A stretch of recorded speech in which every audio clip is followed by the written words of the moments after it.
Bueno, vamos a hablar un poquito de lo que es un sistema informático y todo lo que está alrededor de él. Un sistema informático es un sistema que permite almacenar y procesar información. Es el conjunto interrelacionado del hardware, software y el usuario. El hardware es la parte física del sistema, es el equipo. Y el software es la parte lógica, que son los programas. Para que sea lo más eficiente posible, será necesario conocer en detalle todo el entramado del sistema. Conocer su estructura, conocer los ordenadores periféricos, los tipos de programas que vamos a instalar, la red que se va a establecer y la seguridad que vamos a poner en el sistema. Empezamos por los componentes de un ordenador. La parte más importante es la placa base, que es donde están todos los componentes conectados. Dentro de la placa base, como parte muy importante, el microprocesador, dado que es el cerebro del ordenador, un mini cerebro. Es donde reside la información, donde se va a analizar y donde se calcula. Comúnmente lo conocemos como la CPU, Unidad Central de Procesos, y está formado por la unidad de control, UC, que busca, lee, interpreta, ejecuta instrucciones almacenadas en la memoria principal. La ALU es la unidad aritmético-lógica, es la que realiza las operaciones de aritmética o las operaciones lógicas de los datos que recibe de la unidad de control. Y luego están los registros del sistema, que es donde se almacenan de manera temporal los datos. Luego nos encontramos dentro de la placa base con la memoria RAM. La memoria RAM es donde se encuentran almacenados datos e instrucciones. Es una memoria volátil, ya que almacena información mientras el ordenador está encendido. Cuando se apaga, se borra la memoria. La memoria secundaria es donde almacenamos la memoria y no de forma volátil, permanece. Por ejemplo, el disco duro. Las tarjetas de expansión sirven para ampliar o mejorar funciones que tiene el ordenador. Podrían ser, por ejemplo, la gráfica o la tarjeta de sonido, por ejemplo. Y luego está la fuente de alimentación. Bueno, tenemos una serie de componentes periféricos alrededor de lo que es la CPU, ¿no? Estos periféricos pueden ser de entrada, de salida o de entrada a salida. Los de entrada son los que introducen la información al ordenador desde el exterior. Los de salida son los que extraen la información de la CPU. Y los de entrada y salida son aquellos que, además de introducir a la CPU la información, también la extraen. Como ejemplo vemos en la diapositiva, pues de entrada tenemos el teclado, el ratón, el escáner. Como salida el monitor, la impresora, la filmadora. Como entrada-salida, un disco duro, por ejemplo. Vamos a hablar de las conexiones del sistema. Estas se pueden clasificar de varias maneras, ¿no? Una de ellas es en función del alcance. En función del alcance tenemos la red FAN, que es una red de área personal de corto alcance, de baja velocidad, y son las redes que sirven para conectar móviles o una pantalla, bueno, tal y como vemos en la imagen, ¿no? Pueden alcanzar unos 20 metros, ¿no? Las tecnologías más utilizadas para este tipo de conexión es el Bluetooth y los infrarrojos. Luego tenemos la red LAN, que es una red de área local, que es la típica en una oficina, en una casa. Son redes privadas y son para compartir recursos, ¿no? Esta alcanza algo más que la red PAN, unos 300 metros. Luego está la red VLAN, que es una red local inalámbrica. O sea, es como la LAN, pero en lugar de usar cable va por ondas de radio. Luego está la red MAN, que es una red de área metropolitana. Aquí la velocidad de transmisión es mucho mayor. Conectan equipos y redes LAN. Pueden ir de ciudad a ciudad. Y luego está las redes WAN, que es algo más amplio, es la red de área amplia, y conectan equipos y redes LAN igualmente a través de redes públicas. Y estas pueden ser intercontinentales. En función de la conexión, del medio de conexión, tenemos las redes guiadas y no guiadas. La red guiada utiliza el cable como medio de transmisión de la información Y como ejemplos tenemos los cables de par trenzado, los cables coaxial, la de fibra óptica. En la imagen vemos de par trenzado. Y la no guiada, se utilizan ondas electromagnéticas para realizar la transmisión de la información.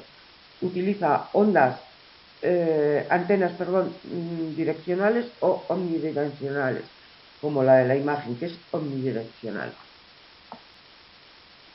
Conexión por su tipología. Estas pueden ser en estrella, que como vemos en la imagen es un switch central donde se van conectando todos los ordenadores, y es el switch el que gestiona todas las comunicaciones de la red. En el anillo, como vemos en la imagen, van en círculo y se van conectando uno a otro, de tal manera que cada ordenador está conectado a su adyacente izquierdo y derecho, hasta donde llegue la información. En forma de bus, como vemos en la imagen, también es un cable troncal, que es el bus, donde se van conectando los distintos ordenadores, ¿no? Y la información fluye por el cable. Los de malla, como vemos también en la imagen, los ordenadores se conectan a uno o a n ordenadores de la red. Esto utiliza mucho cableado. Pero ojo, el de malla completa es cada ordenador está conectado a todos los ordenadores de la red. El cableado es inmenso. Los sistemas operativos. Un sistema operativo es el encargado de interactuar con todos los componentes del ordenador y además hacer interfaz con el usuario. Se clasifican también en función de su estructura o en función de sus servicios. En función de su estructura tenemos la estructura monolítica, que es un programa con un conjunto de subrutinas enlazadas que cada una puede llamar al resto. En la jerárquica cada parte del sistema contiene pequeñas partes independientes y cada una funcionalidad concreta. Y esta suele ser la utilizada en los sistemas operativos actuales.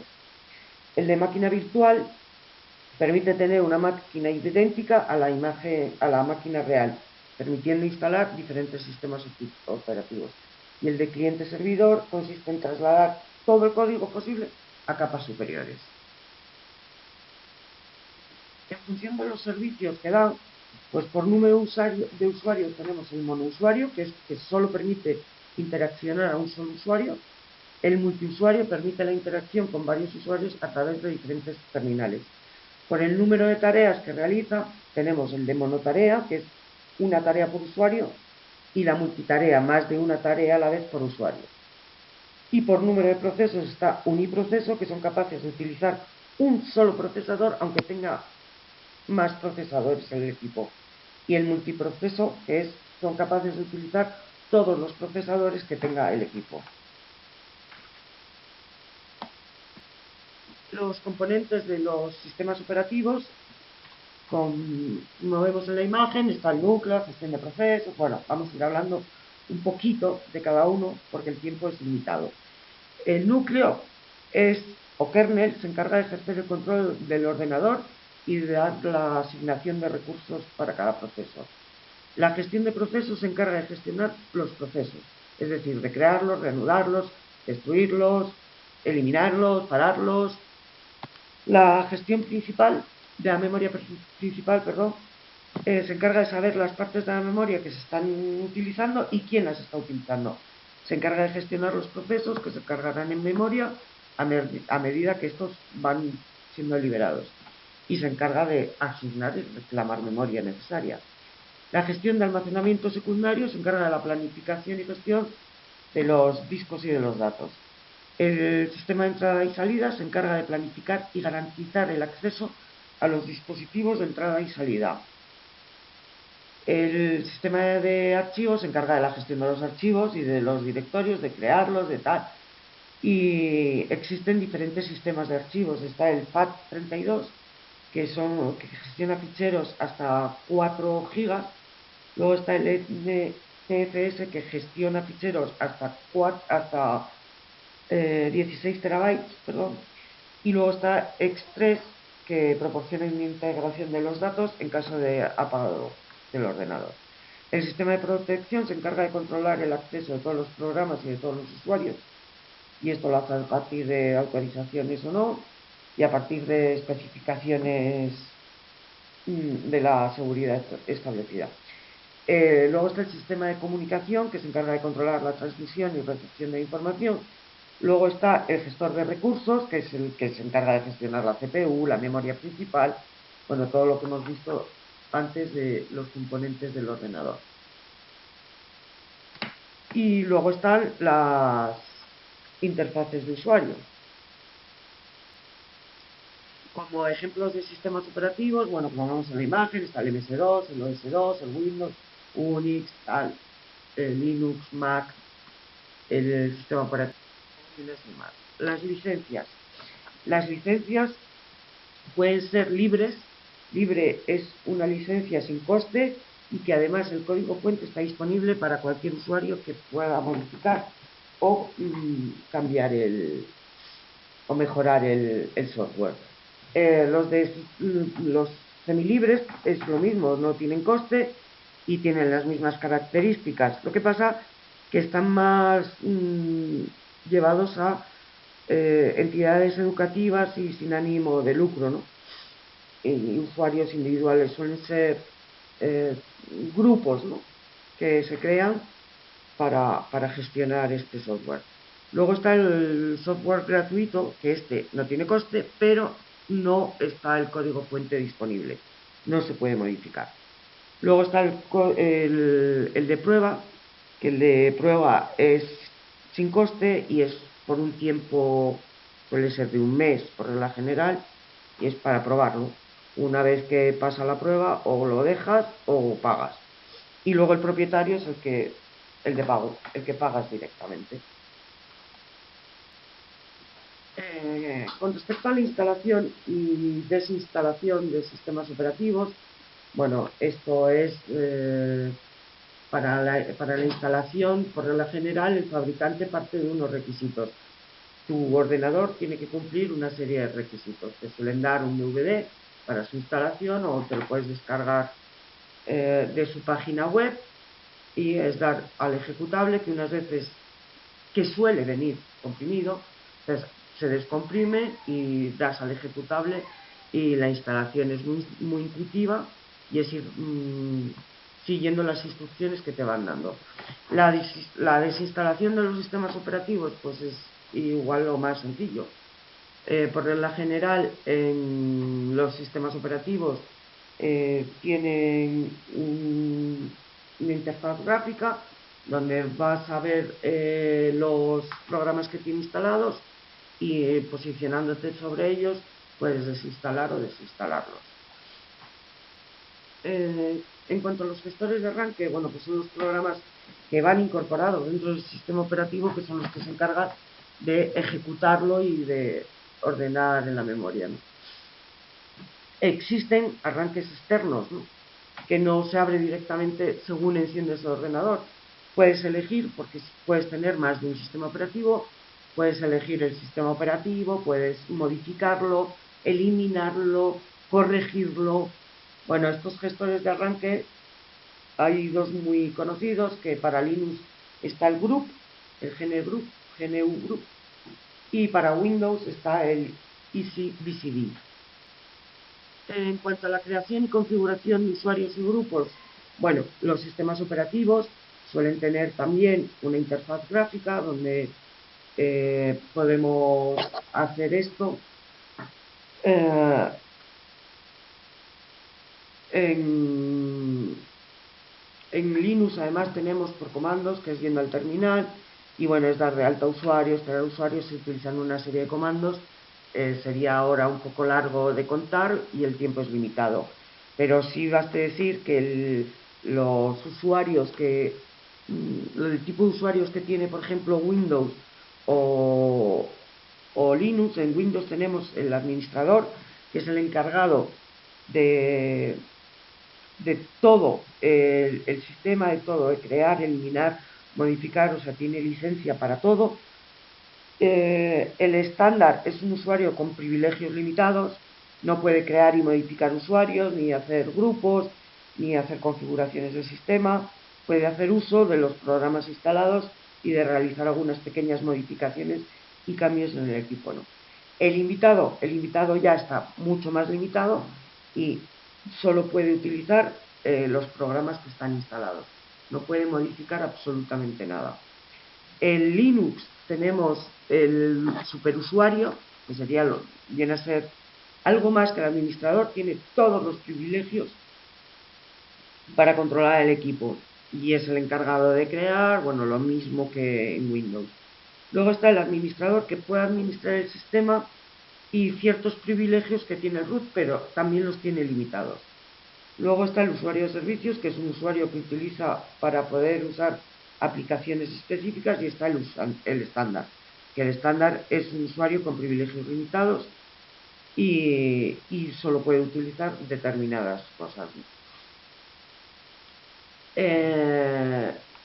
Para configurar los usuarios, bueno, pues igualmente, igual que para desinstalar o instalar un sistema operativo, dentro del sistema operativo tenemos una interfaz gráfica tanto en Linux como en Windows, donde yendo, por ejemplo, en Linux a configuración del sistema, encontraremos la interfaz de usuarios, y ahí es donde creamos y eliminamos usuarios. La administración de la red es exactamente igual. Dentro de del sistema operativo tenemos una interfaz gráfica. En Linux sería en configuración del sistema, y de allí iríamos a redes, ¿no? Y de ahí vamos a la tarjeta IPv4. Ahí es donde damos la dirección IP, la máscara de la red, la puerta de enlace y el DNS. En Windows iríamos al panel de control, en panel de control a redes e internet, y en redes iríamos a configurar la tarjeta que nos interesa. Y lo mismo, introduciríamos la dirección IP y todo. En cuanto a la optimización de los sistemas operativos, bueno, los fabricantes por regla general dan una serie de planes de ahorro que, bueno, pues tú eres libre de usarlos o no, se recomienda usarlos. Luego está la reducción del brillo de pantalla, desactivar dispositivos USB, reducir el número de programas que se inician de manera automática, desfragmentar el disco duro cada cierto tiempo, desinstalar programas que no se utilizan. Y luego existen unas herramientas que ayudan al rendimiento del sistema operativo. Y como final, la conclusión es que el proyecto me pareció interesante, bastante interesante, aunque, bueno, como en todos, creo que el tiempo está muy limitado, es muy cerrado, no hay una flexibilidad en cuanto al tiempo. Uno hace un curso online porque tiene una vida profesional, una vida personal, y su tiempo es muy limitado. Entonces, bueno, veo unas fechas demasiado cerradas para realizar las tareas, ¿no? Ojo, las tareas me han parecido que están muy bien, que son estupendas para aprender, donde uno tiene que buscarse la vida y enfrentarse a los problemas que te va dando el PC, pero esto es tiempo, esto requiere tiempo. Lo de prueba-error es un tiempo, y a veces es limitado, no tienes... Te puede entretener una cosa muchísimo, otra ir más rápido, pero bueno, en líneas generales, salvo lo del tiempo, creo que ha estado muy bien, y por supuesto de lo que se trataba era aprender, y con este método creo que se aprende bastante. Gracias.